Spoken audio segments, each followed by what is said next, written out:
Good afternoon, class. Today we will have a quick recap about networking before we proceed to our main discussion. Let's talk about first what networking is. Networking refers to the practice of connecting computers and devices together to share resources, data, and communication.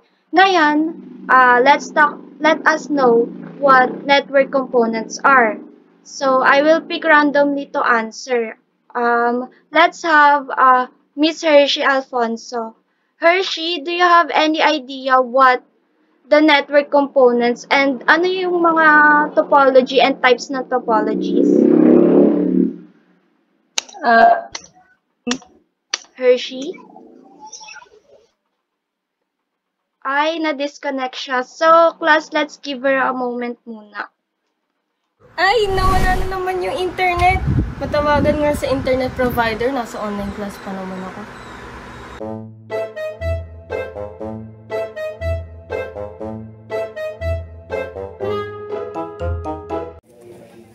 Good day. Thank you for calling Globe Support. This is Albert speaking. How may I assist you today? Hello po, Hershey Alfonso po. Bigla pong nawala na ng internet dito sa bahay. Since ako rin naman yung magta-troubleshoot habang nakakall lang tayo, pwede mo ba i-explain yung basic network components para alam ko rin kung ano yung titignan ko habang inaayos natin? Sure. Good idea yan. Mas madali kapag alam mo rin yung parts ng network setup mo. Habang chine-check ko yung connection mo, i-explain ko isa-isa. Ready ka? Yup, go lang. Unahin natin, Network Interface Card or NIC. Ang NIC ay yung bahagi ng device mo na nagbibigay ng kakayahan kumonekta sa network. Parang ID at boses ng device mo. Parang nakikipag-communicate sa ibang device at sa internet. Next naman yung switch. Ang switch ay device na nag-uugnay ng maraming devices sa isang local network. Pero organized siya. Data goes only to the device na dapat makatanggap. Paano yung router? Ang router, ang nagdadala ng data papasok at palabas sa internet. Siya yung traffic director na naghahanap ng best route para makarating yung information sa tama. Ay yung hub naman. Hub naman, parang switch, pero hindi selective. Kapag may data, papasa niya sa lahat ng devices. Parang sumisigaw sa buong kwarto kahit isa lang dapat kausap. Noted. Paano naman yung modem?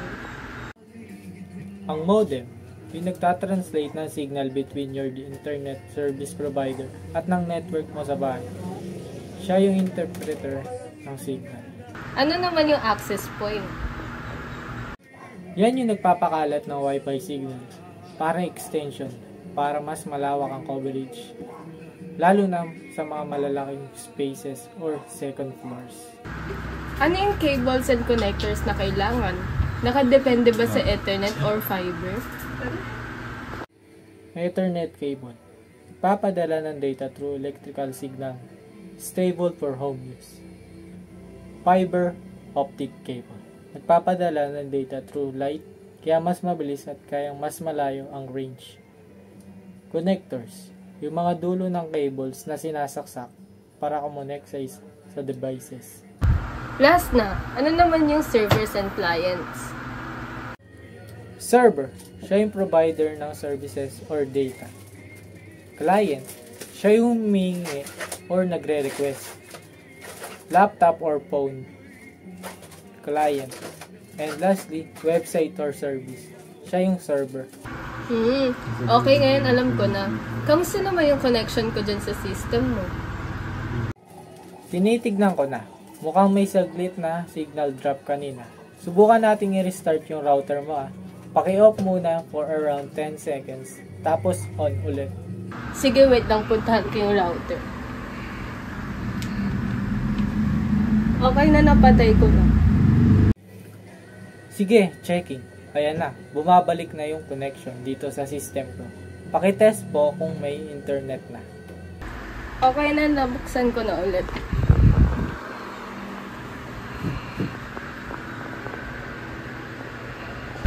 Paano kaya to wala pa rin connection?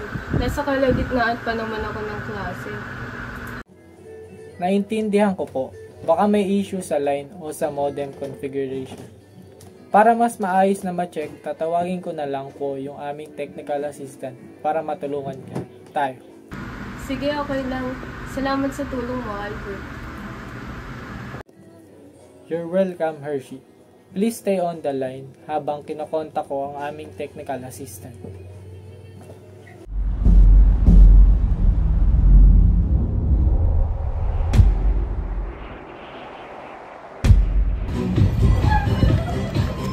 Hello, ako po si Berl from Technical Support. Papunta na po kami sa bahay niyo para ayusin yung internet connection niyo. Ay, salamat po. Buti na lang pupunta kayo. Thank you, Brian. Sure na maayos mo yan pag-check mo. Copy, boss. Na-send ko na sa inyo ang address sa email. Kindly check it na lang. Copy, boss. OTW na po kami sa location. Salamat sa inyo pareho. Ingat kayo sa biyahe. Have a great day po.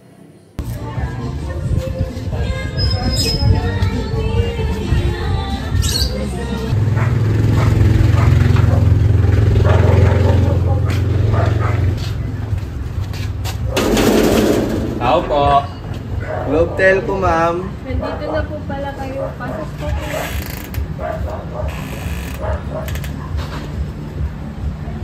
Ano po bang problema sa internet connection niyo, ma'am? Ilang beses na po kasi biglang nawawala ng connection eh. Ma'am, check po natin yung router niyo.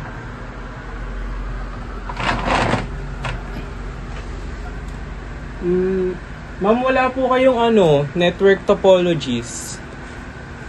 Ano po ba yung network topologies? Ma'am, ang network topology po is... Network topology is basically the way devices and connection are arranged connected in a network. Pwede pong physical, kung paano nakalatag ang cable sa devices sa actual office o bahay. Or logical, kung paano talaga dumadaloy ang data kahit iba ang physical arrangement. Ano ba yung mga types ng network topologies? Ma'am, meron po tayong types ng topology. Ang una is bus, ring, mesh, star, at hybrid topology. Yung bus topology, explain ko sa iyo yung disadvantage at advantage niya. Una muna is yung definition ng bus topology. Lahat ng devices nakakabit sa isang central cable or backbone. Para kang may tinatak na one-way street na dun dumadaan lahat ng data. Yung advantages naman niya, ma'am, is madaling i-install, simple lang ang layout, kaya mabilis ma-set up. And less cabling, mas kaunti ang kailangan, kaya cheaper for email networks. Simple naman po siya for small networks, hindi kailangan ng complex configuration, good for office with few devices. Ang disadvantages naman niya, ma'am, is performance drops sa maraming devices. Kapag dumadami ang devices, nagiging congested ang data flow. Sa troubleshooting is medyo tricky siya. Kapag may problem, mahirap i-identify ang nakalimutan ko, ma'am, ang ilang devices. Cable man siya, cable ba o device yung may issue. Kumbaga, kunwari, may single cable failure. Kung sira ang main cable, lahat ng devices ay maapektuhan. Example natin, sa email office na may 5 computers lang, bus topology, pwede, pero kapag lumaki ang team, mabagal na ang network. Yung ibang topology naman, ma'am, is hindi ko kasi kabisado. Pa-explain ko sa mga katrabaho ko. Ang star topology naman po, ang definition ng star topology ay ang lahat ng devices na nakakonect sa central hub o switch ay parang star pattern. Ang data dito ay dumadaan lahat sa hub at doon lang siya nakadaan. Ang advantages ng star topology naman, ma'am, ay ito ay easy to manage, madali i-monitor at i-troubleshoot ang devices dahil direct hub sa bawat device. Sa failure isolation naman po, kung may device na gagalawin, hindi naapektuhan ang iba. Ang scalability naman po ng star topology ay madaling mag-add ng bagong devices sa hub nang hindi naapektuhan ang buong network. Ang disadvantage nga lang po ng star topology ay ang central hub ay isang single joint o single point of failure dahil kung sira ang hub, bumabagsak lahat ng connection. Dahil more cables needed ito at kailangan ng separate cable sa bawat device kaya medyo mahal compared sa bus. Example nito ay ang office na may 20 computers, madaling mag-add ng bagong computer at sa hub without affecting the existing setup. Ang next naman po, ang pangatlo po sa ating network topology is yung ring topology. Ang definition po ng ring topology ay devices na nakakonect sa circular loop. Ang bawat devices po na nakakonected dito ay sa dalawang neighbors, data dumadaloy sa one direction, parang relay race. Ang advantages naman po ng ring topology ay predictable data flow, one way lang po ang movement nito dahil less chance ng collisions po sa ibang data. Ang performance sa load at kapag ang heavy traffic, predictable ang speed nito. Disadvantages naman po ng ring topology ay ang loop ay masisira kapag may sira. Kung may faulty cable o device, buong network ang affected dito sa ring topology kaya medyo mahirap din po yung ring topology magamit. Complex troubleshooting naman po siya dahil kailangan i-check ang bawat device para mahanap ang problem. Ang example naman ito sa manufacturing plant, ring topology pwede sa machine para ma-manage ang workflow ng data between machines. So, ang next po natin is mesh topology. I-explain po ni Gogya. So, ano nga ba mesh topology? So, lahat ng devices na connect sa bawat isa ay tinatawag na full mesh or selective.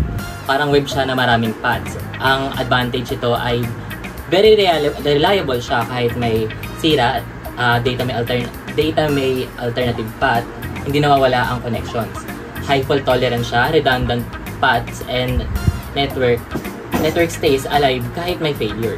Fast data delivery, multiple routes, and data reaches destination efficiently. Ngayon, ang disadvantages naman ng mesh ay masyado itong expensive at complex. Ibig sabihin, maraming cables at configurations ang kailangan natin dito. Ngayon naman ay yung maintenance challenging kapag may error or maraming connection na kailangan i-check. Ang example nito ito ay internet backbone networks. Military or financial networks na kailangan high reliability at redundancy. At ang isa pang topology ay hybrid topology. Ito ay combination ng dalawa o higit pang topologies tulad ng star bus or star ring. Pinagsama-samang strengths ng iba't ibang topology at advantage ito ay flexible at scalable. Pwede i-customize based sa pangangailangan ng network. Pwedeng i-optimize ang performance o kaya maaaring pagsamahin ang reliable star at cost-effective bus. Ngayon naman, ang disadvantage ito ay ang complex design at management. Ibig sabihin, mas challenging planuhin at i-maintain.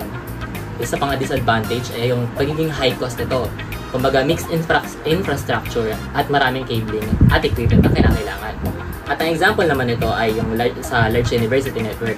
Sa main campuses, may start setup. So, bawat department, bus setup, combined as hybrid network. Ayun lang. Dahil ma'am, naka-wireless connection kayo at wala kayong wired connection, gagawa namin kayo ng wired connection ma'am using LAN cable. So, ito, meron kaming mga tools. Gagawa kami ng mga ka-work ko. Gagawa nga namin ng wired connection ko. Basta try po namin i-fix yung internet nyo by through making na cable po. So, mag-start na po kami ma'am.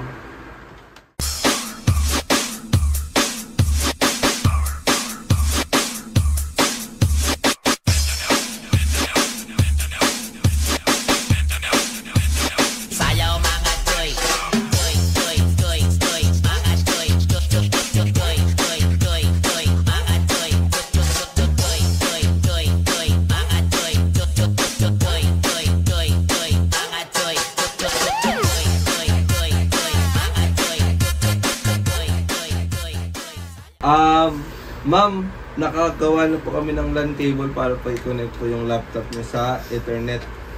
Bali po dito ma'am, i-connect po natin yung other end nito sa router. Kaya after po nun, magkakaroon na po ng internet yung laptop nyo. Bali ngayon ma'am, ang status na po namin is connected na po tayo sa wifi na ikabit na din po namin sa router. So, if ever po magka-problem pa po kayo ulit, i-ask nyo na lang po. May gagawin pa po ba ma'am? Ay, yung printer nga pala, pakisaksak na rin kasi wala yung usual na nag-aayos eh. Sige ma'am. So, ayun po mga kayo po, may connection na po yung laptop niya sa printer niyo. So, ma'am, that's the real example po ng connection network po sa kung paano po naggagawa sa bahay or paano po ito nag-work. Dahil nag-work po ito by connecting the LAN internet cable po na naka-connect po sa router. Yung printer po may cord po to connect sa ating hub, which is the laptop. So, yun lang po ang aming real life example for the network topology. So, thank you po ma'am for using Globe Telco assistance. Ay, thank you po, makaka-join na po ulit ako sa online class. Thank you ma'am. Thank you, ma'am. Thank you po. Una na po So, kami. ulitin po. Buti naman, okay na. Makaka-join na ulit ako sa online class.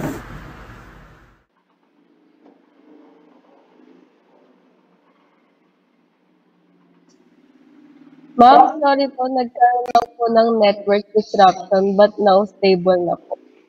Oh, good to have you back, Hershey. Nasagot na yung network components kanina, tsaka yung mga network topologies ng mga kaklase mo. We will now proceed to our conclusion, which is akala. So, for understanding network components, topologies, and security measures allows IT professionals to, number one, build efficient networks, ensure smooth data communication, and maintain safe and secure access for users. So, kapag alam mo kung paano gumagana ang bawat bahagi, mas madali mong matatroubleshoot yung issues tulad ng lag, disconnection, at slow network speeds, katulad nung nangyari kanina. Anyway, let's wrap up. Class, always remember that understanding how networks work equips you to solve real-life technical issues calmly and logically. So, alright, that ends our discussion for today. Please prepare for our next topic tomorrow. See you and thank you everyone. Bye! Okay na. Bye, ma'am. Thank you po. ma'am. Wait. Okay, mukhang nagsilag out na silang lahat. Hay nako, what a day. Networking talaga, no? Kahit kaano ka ka-prepared, may mga bagay na beyond your control. Tulad ng lag, sudden disconnect, o kung minsan, yung mismong router na yung nagtatampo. Pero sa totoo lang, ito rin yung gusto ko sa subject na to. It teaches patience, structure, at higit sa lahat is yung problem solving. Hindi porke nagka-aberya, titigil ka na. You check, you test, and you adjust. Exactly how real IT work goes. Si Hershey kahit na-disconnect siya, bumalik siya. Si Hershey kahit nawalan siya ng internet, nakahanap siya ng solusyon on the spot and nakabalik siya sa Meet. Dapat ganun din kayo one day. Calm, observant, and willing to understand the system. Hindi puro panic, hindi puro, "Ma'am, ayaw gumana." Kundi, "Ma'am, na-check ko na po yung router, modem, cables, at yung devices. Baka line issue." That's progress, and that's growth. At syempre, sana next time, walang maglalag sa recitation. NIC, switch, router, hub, modem, access points, cables, and connectors, servers, and clients, lahat sila may papel. Sabay-sabay sila nagwo-work para magbigay ng isang simpleng bagay na inaabuso nating lahat, which is yung stable internet. Tomorrow, magtatakal naman kami deeper into topologies and how data flows in every structure. Pero kung natutunan man ng class today ang isang bagay, it is that every network has weak points, and a good IT student learns to strengthen them. So, okay, mukhang yun na lang. Time to prepare for my next class.